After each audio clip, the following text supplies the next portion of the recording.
ಶಿವಮೊಗ್ಗದಲ್ಲಿ ಈಶ್ವರಪ್ಪನವರು ಬಂಡೆದ್ದು ಕೂತಿದ್ದಾರೆ. ಟಿಕೆಟ್ ನನಗೆ ಕೊಡಲಿಲ್ಲ, ನನ್ನ ಪುತ್ರನಿಗೆ ಕೊಡಲಿಲ್ಲ ಹಾವೇರಿಯಲ್ಲಿ. ಹೀಗಾಗಿ ಶಿವಮೊಗ್ಗದಲ್ಲಿ ಯಡಿಯೂರಪ್ಪನವರ ಪುತ್ರನ ಸ್ಪರ್ಧೆಗೆ ನಾನು ಕಂಟಕನಾಗ್ತೀನಿ ಅಂತ ಹೇಳಿ ಪಣ ತೊಟ್ಟು ಕೂತಿದ್ದಾರೆ.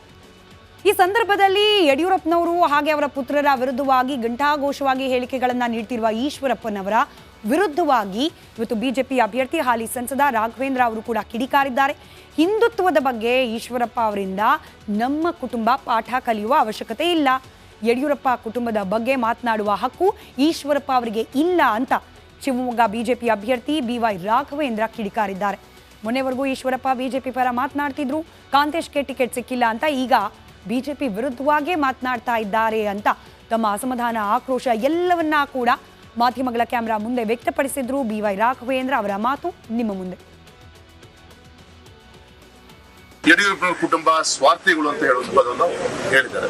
ಇದೇ ಯಡಿಯೂರಪ್ಪನವರ ಕುಟುಂಬದ ಬಗ್ಗೆ ಇದೇ 15 ದಿನ ಕೆಳಗೆ ಶಿಕಾರಿಪುರದಲ್ಲಾದಂತ ಬಹಿರಂಗ ಸಭೆಯಲ್ಲಿ ಯಡಿಯೂರಪ್ಪನವರು ನಿಮ್ ರಾಘಣ್ಣ ವಿಜಯಣ್ಣ ಅದು ಹುಲಿ ಆದ್ರೆ ಇದು ಮರಿ ಹುಲಿ ಅಂತೇಳಿ ರಾಜ್ಯಾಧ್ಯಕ್ಷರಿಗೆ ಹೇಳಿದಂತವ್ರು ಇವತ್ತಲ್ಲೇ ವಿಜಯಣ್ಣ ಬೇಡ ಆಯ್ತಾ? ಇದೇ ನಿಮ್ ರಾಘಣ್ಣನ ಮೊನ್ನೆ ಎಲ್ಲ ಅರ್ಚಕ ಸಂಘದಿಂದ ಪೂಜೆ ಮಾಡಿ ನಮ್ಮ ಪಂಚಪೀಠದ ಜಗದ್ಗುಳ ಒಂದು ವೇದಿಕೆಯಲ್ಲಿ ರಾಘಣ್ಣನ 5 ಲಕ್ಷಕ್ಕಿಂತ ಹೆಚ್ಚಿನ ಅಂತರದಲ್ಲಿ ಆಶೀರ್ವಾದ ಮಾಡಬೇಕು ಅಂತೇಳಿ ಹೇಳಿದಂತ ಯಡಿಯೂರಪ್ಪ ನಮ್ಮ ಈಶ್ವರಪ್ಪನವರು ಯಾಕೆ 15 ದಿನದಲ್ಲಿ ಬದಲಾವಣೆ ಆಯ್ತು? ಇನ್ಫ್ಯಾಕ್ಟ್ ಈಶ್ವರಪ್ಪನವರು ರಿಪಬ್ಲಿಕ್ ಕನ್ನಡಕ್ಕೆ ಬಂದಾಗ ಇಂಟರ್ವ್ಯೂ ಕೂಡ ಹೇಳಿದ್ರು, ರಾಘವೇಂದ್ರ, ವಿಜಯೇಂದ್ರ, ಕಾಂತೇಶ್ ಎಲ್ಲರೂ ಕೂಡ ಒಂದೇ ತಟ್ಟೆಲಿ ಊಟ ಮಾಡ್ತಾ ಆಡಿ ಬೆಳೆದ ಮಕ್ಕಳು, ನನ್ಗೆಲ್ಲರೂ ಕೂಡ ಒಂದೇನೆ ಅಂತ ಹೇಳಿ. ಈ ಕಡೆ ಯಡಿಯೂರಪ್ಪನವ್ರು ಕೂಡ ಹೇಳಿದ್ರು, ಕಾಂತೇಶ್ ಕೂಡ ನನಗೆ ಮಗನಿದ್ದಂಗೆ, ಈಶ್ವರಪ್ಪ ಬರಲಿ ಅವ್ರಿಗೆ ಟಿಕೆಟ್ ಕೊಡಿಸ್ತೀನಿ ಅಂತ ಹೇಳಿ. ಆದರೆ ರಾಜಕೀಯ ಸಂದರ್ಭಗಳು ಹೇಗೆ ಕೆಲ ದಿನಗಳಲ್ಲಿ ಆ ಹೇಳಿಕೆಗಳಿಗೆ ವಿರುದ್ಧವಾಗಿ ನಡ್ಕೊಳ್ಳೋ ರೀತಿಯಲ್ಲಿ ಮಾಡಿಬಿಡುತ್ತೆ ಅನ್ನೋದಕ್ಕೆ ಶಿವಮೊಗ್ಗದ ಈಶ್ವರಪ್ಪ ಹಾಗೆ ಯಡಿಯೂರಪ್ಪನವರ ನಡುವಿನ ಈ ಫೈಟ್ ಕೂಡ ಒಂದು ಸಾಕ್ಷಿಯಾಗಿ ನಿಲ್ತಾ ಇದೆ. ಇನ್ಫ್ಯಾಕ್ಟ್ ಈ ರೀತಿ ಬಂಡಾಯ ಎದ್ದಿರುವ ಈಶ್ವರಪ್ಪನವರ ಮನವೊಲಿಸುವ ಪ್ರಯತ್ನಕ್ಕೆ ಬಿಜೆಪಿ ನಾಯಕರು ಕೈ ಹಾಕ್ತಿದ್ದಾರೆ. ಬೇರೆ ಕ್ಷೇತ್ರಗಳಿಗೆಲ್ಲ ಹೋಗ್ತಿದ್ದಾರೆ, ಅಲ್ಲಿ ಬಂಡಾಯವೆದ್ದವರನ್ನ ಖುದ್ದು ಯಡಿಯೂರಪ್ಪನವರೇ ಹೋಗಿ ಕನ್ವಿನ್ಸ್ ಮಾಡ್ತಿದ್ದಾರೆ. ನಾವು ನೋಡಿದ್ವಿ, ಮೊನ್ನೆ ದಾವಣಗೆರೆಗೆ ಹೋದ್ರು, ಬೆಳಗಾವಿ ವಿಚಾರದಲ್ಲೂ ಕೂಡ ಮುಂದಾಳತ್ವವನ್ನು ವಹಿಸಿದ್ದಾರೆ. ಆದರೆ ಶಿವಮೊಗ್ಗದಲ್ಲಿ ಮಾತ್ರ ಯಾಕೋ ಹೆಚ್ಚಿಗೆ ತಲೆ ಕೆಡಿಸ್ಕೊಂಡಂತೆ ಕಾಣ್ತಾ ಇಲ್ಲ. ಈಶ್ವರಪ್ಪನವರನ್ನ ಸಮಾಧಾನ ಮಾಡುವ ಪ್ರಯತ್ನಕ್ಕೆ ಬಿಜೆಪಿ ನಾಯಕರು ಕಸರತ್ತು ಮಾಡಿದ್ರು, ಆದರೆ ಕ್ರಮೇಣ ಕಡಿಮೆ ಆಗ್ತಾ ಇದೆಯಾ ಅಂತ ಹೇಳಿ.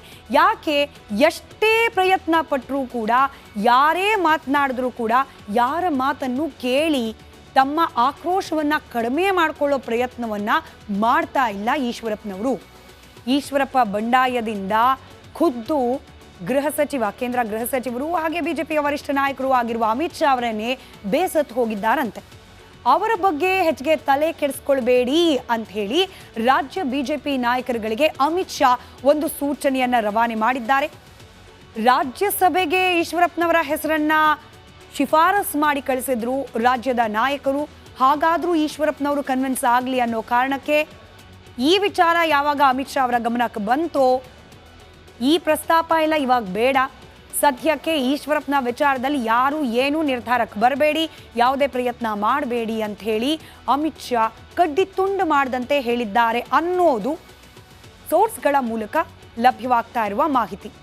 ಈಶ್ವರಪ್ಪ ಸ್ಪರ್ಧೆ ಮಾಡೋದೇ ಆದರೆ ಮಾಡಲಿ, ನಾವು ಹಿಂದೆ ಹೇಳಿದ್ವಿ ನೀವೇ ಸ್ಪರ್ಧೆ ಮಾಡ್ತೀರಿ ಅಂತಂದರೆ ನಾವು ಕೊಪ್ಪಳದಲ್ಲಿ ಟಿಕೆಟ್ ಕೊಡಲಿಕ್ಕೆ ಸಿದ್ಧ ಅಂತ ಹೇಳಿ. ಆದರೆ ಒಪ್ಪಲಿಲ್ಲ, ಬೇರೆ ಕೆಲವೊಂದಷ್ಟು ಆಫರ್ಗಳನ್ನು ಕೂಡ ನೀಡಲಾಗಿತ್ತು ಈಶ್ವರಪ್ಪನವರಿಗೆ, ಹೀಗಾಗದಿದ್ರೆ ಹಾಗೆ ಮಾಡಿ ಅಂತ ಹೇಳಿ. ಆದರೆ ಅದನ್ನು ಯಾವುದನ್ನೂ ಒಪ್ಪಲಿಲ್ಲ ಈಶ್ವರಪ್ಪನವರು. ಹೀಗಾಗಿ ಅವ್ರು ಸ್ಪರ್ಧೆ ಮಾಡೋ ಹಾಗಿದ್ರೆ ಮಾಡಲಿ ಬಿಡಿ, ಎಷ್ಟು ಕುರುಬ ಸಮುದಾಯದ ಮತ ಅವರು ಗಳಿಸ್ತಾರೆ ನಾವು ನೋಡೇ ಬಿಡೋಣ ಅಂತ ಹೇಳಿ ರಾಜ್ಯ ಬಿಜೆಪಿ ನಾಯಕರನ್ನ ಪ್ರಶ್ನೆ ಮಾಡಿದ್ದಾರೆ ಅಮಿತ್ ಶಾ ಅವರು. ಈಶ್ವರಪ್ಪ ಮನವೊಲಿಕೆಯೇ ಬೇಡ ಅಂತ ಹೇಳಿ ಹೈಕಮಾಂಡ್ ಸೂಚನೆಯನ್ನ ನೀಡಿದೆ. ಇದು ಒಂದು ಕಡೆ ಆದರೆ, ಮತ್ತೊಂದು ಕಡೆಯಲ್ಲಿ ಮುಖ್ಯಮಂತ್ರಿ ಸಿದ್ದರಾಮಯ್ಯ ಅವರ ಪುತ್ರ ಯತೀಂದ್ರ ಸಿದ್ದರಾಮಯ್ಯನವರು ಇವತ್ತು ಮತ್ತೊಂದು ವಿವಾದಾತ್ಮಕ ಹೇಳಿಕೆಯಿಂದಾಗಿ ಸುದ್ದಿ ಮಾಡಿದ್ದಾರೆ. ಕಳೆದ ಬಾರಿ ನಾವು ಗಮನಿಸಿದ್ವಿ, ಹಲೋ ಅಪ್ಪ, ಕುಕ್ಕರ್ ಹಂಚಿಕೆ ವಿಚಾರ, ಹೀಗೆ ಎರಡೆರಡು ವಿಚಾರಗಳಲ್ಲಿ ಅವರು ನೀಡಿದ ಹೇಳಿಕೆಗಳು, ಅವರ ಮಾತುಗಳು ವಿವಾದಕ್ಕೆ ಕಾರಣವಾಗಿತ್ತು. ಇದೀಗ ಅಮಿತ್ ಶಾ ಅವರ ವಿರುದ್ಧ ಮಾಜಿ ಶಾಸಕ ನೀಡಿರೋ ಹೇಳಿಕೆ ರಾಜ್ಯ ಬಿಜೆಪಿ ನಾಯಕರ ಕಣ್ಣನ್ನ ಕೆಂಪಾಗಿಸಿದೆ.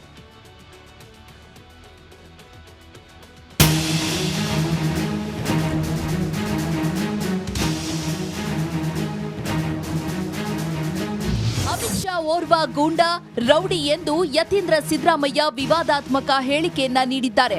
ಗುಜರಾತ್ನಲ್ಲಿ ನರಮೇಧ ಮಾಡಿದವರು ಯಾರು? ಇಂತಹವರು ದೇಶದ ಉನ್ನತ ಸ್ಥಾನದಲ್ಲಿದ್ದಾರೆ. ಕ್ರಿಮಿನಲ್ ಚಟುವಟಿಕೆ ಉಳ್ಳ ಅಮಿತ್ ಶಾರನ್ನ ಮೋದಿ ತಮ್ಮ ಪಕ್ಕದಲ್ಲಿ ಕೂರಿಸಿಕೊಂಡು ಆಡಳಿತ ನಡೆಸುತ್ತಿದ್ದಾರೆ ಎಂದು ಕಿಡಿಕಾರಿದ್ದಾರೆ.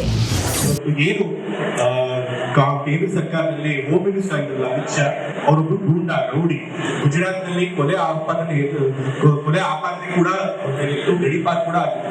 ಅಂತವ್ರನ್ನ ಪಕ್ಕದಲ್ಲಿ ಇಟ್ಕೊಂಡು ರಾಜಕೀಯ ಮಾಡಿದಂಥವ್ರು ಮೋದಿ ಅವರನ್ನು ಮುಸ್ಲಿಮರ ಅಲ್ಪಸಂಖ್ಯಾತರ ಒಂದು ನರಮೇಧ ಮಾಡಿದಂತ ಒಂದು ದೊಡ್ಡ ಆರೋಪನೇ ಒಟ್ಟಲ್ಲಿ ಅವ್ರ ಮೇಲೆ ಇದೆ. ಸೊ ಈ ರೀತಿಯಾಗಿ ಬಹಳಷ್ಟು ಕ್ರಿಮಿನಲ್ ಆಕ್ಟಿವಿಟೀಸ್ ಮಾಡಿರುವಂತವ್ರು ಇವತ್ತು ಬಿಜೆಪಿ ಸರ್ಕಾರದಲ್ಲಿ ಉನ್ನತ ಅಧಿಕಾರದಲ್ಲಿ 10 ವರ್ಷಗಳಿಂದ ದೇಶದಲ್ಲಿ ಅಧಿಕಾರ ಮಾಡಿದ್ದಾರೆ. ಅಂತವ್ರ ಕೈಗೆ ಅಧಿಕಾರ ಹೋದಾಗ ದೇಶ ಸ್ಥಿತಿ ಏನಾಗುತ್ತೆ ಅಂತ ಹೇಳಿ ಯತೀಂದ್ರ ಮಾಡಿರುವ ಟೀಕೆಗೆ ಬಿಜೆಪಿ ನಾಯಕರು ತೀಕ್ಷ್ಣ ತಿರುಗೇಟು ನೀಡಿದ್ದಾರೆ. ಅಪ್ಪನ ಹೆಸರಿನಲ್ಲಿ